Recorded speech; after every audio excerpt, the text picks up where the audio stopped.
오늘의 말씀은 시편 140편입니다. 시편의 거의 마지막 부분인 시편 138편부터 145편까지는 다윗의 시라는 표제로 이어지고 있습니다. 오늘 시편 140편은 악인들의 계교에, 거짓 공격에 어떻게 대처해야 하는지를 우리에게 가르쳐주고 있습니다. 지금 다윗의 그 형편은 사악한 무리들이 계교로 다윗을 공격하여서 사면초가 진퇴양난에 처해 있는 상황입니다. 자신의 힘으로는 도저히 벗어날 수 없는 이 곤경에 처해서 하나님께서 구해 주시기를 간구하고 있습니다. 1절의 말씀, 여호와여 악인에게서 나를 건지시며 포악한 자에게서 나를 보전하소서.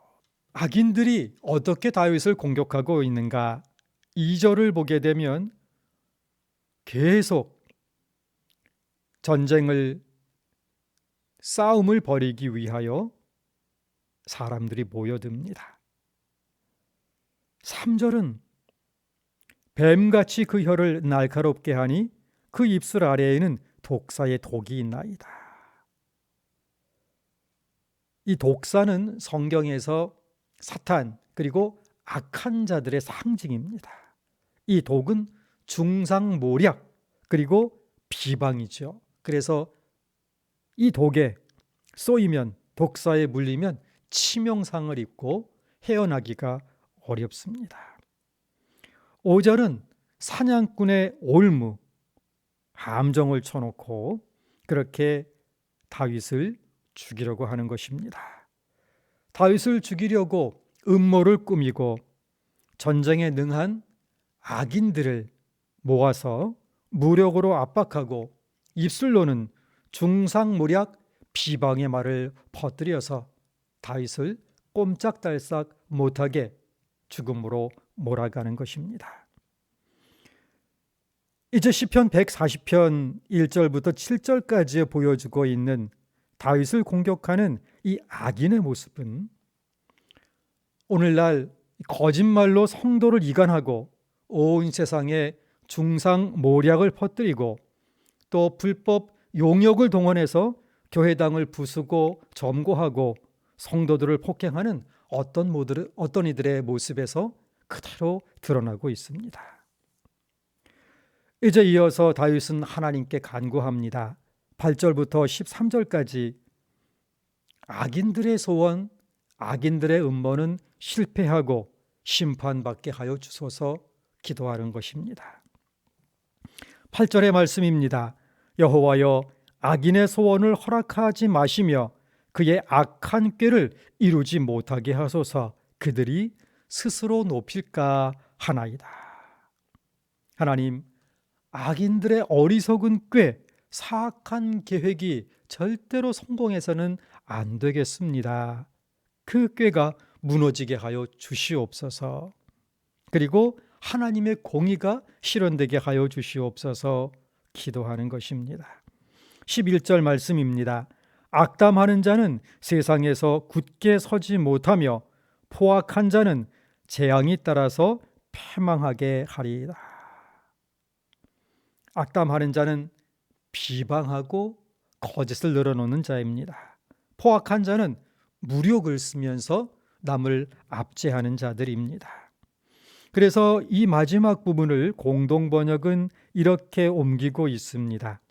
그들은 재앙에 몰려 망하게 하소서. 악인들의 그 괴계와 죄악된 행동을 하나님께서 심판해 주시고 망하게 하여 주시옵소서 기도하고 있는 것입니다. 그리고 이렇게 이어서 기도합니다. 13절의 말씀입니다.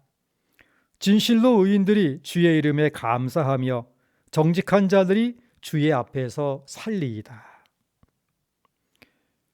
악한 자들의 실패와 망하는 것은 하나님의 공의가 실현되는 증거입니다 하는 것입니다. 시편 140편은 우리에게 곤경에 처했을 때에 악한 자들의 무차별 공격을 받고 있는 때에 어떻게 기도해야 할지를 가르쳐주고 있습니다.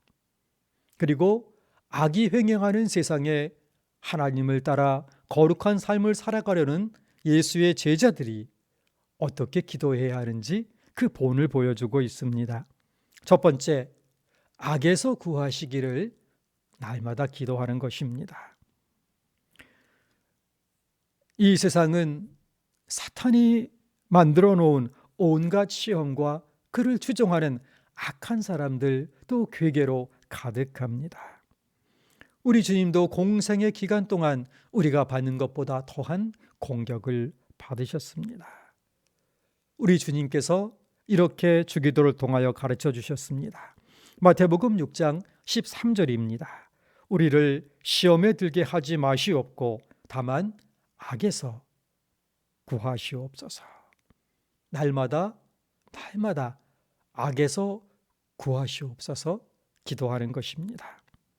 두 번째는 악인의 언어를 경계하라 하는 것입니다.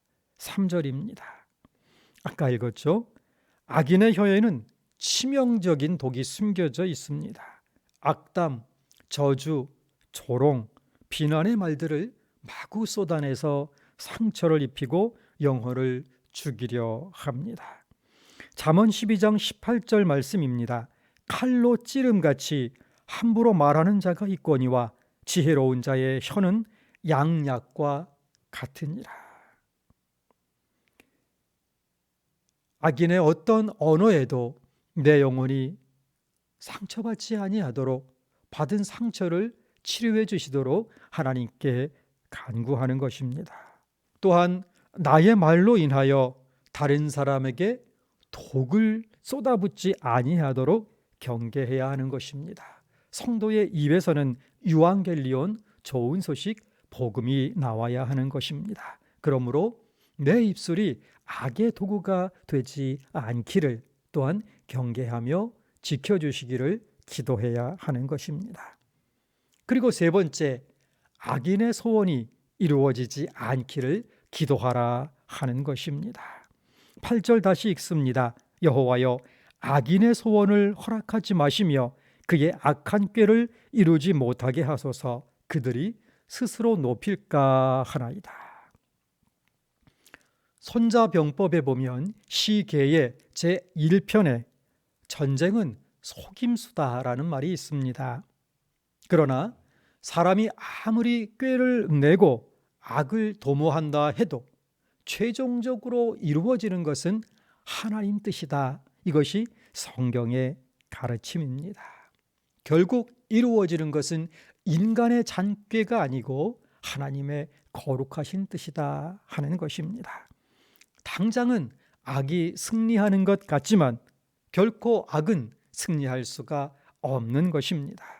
하나님의 거룩하신 뜻만이 영원히 서게 되는 것입니다. 그러므로 하나님께서 악한 자의 음모를 좌절시켜 주시고 하나님의 공의를 이루어 주셔서 우리는 기도하게 되는 것입니다. 그리고 네 번째, 하나님께서는 성도의 억울한 고난에 보상을 하신다 하는 것입니다. 12절의 말씀입니다. 내가 알거니와 여호와는 고난당하는 자를 변호해 주시며 궁핍한 자에게 정의를 베푸시리이다. 옛 번역에는 고난당하는 자를 신원하시며 그 억울함을 풀어주시며 하는 것입니다. 무고히 고난을 당하고 무고히 빼앗긴 사람들, 하나님께서 그 억울함을 풀어주신다. 하나님의 공의를 이루어 주신다 하는 것입니다. 초대교회의 그 무수한 핍박 속에서도 고난 속에서도 성도들은 예수를 위하여 능력받는 것을 기쁨으로 여겼습니다. 왜냐하면 하나님께서 갚아주실 것을 믿었기 때문입니다. 히브리서 10장 32절부터 34절 말씀을 읽습니다. 전날에 너희가 빛을 받은 후에 고난의 큰 싸움을 견뎌낸 것을 생각하라.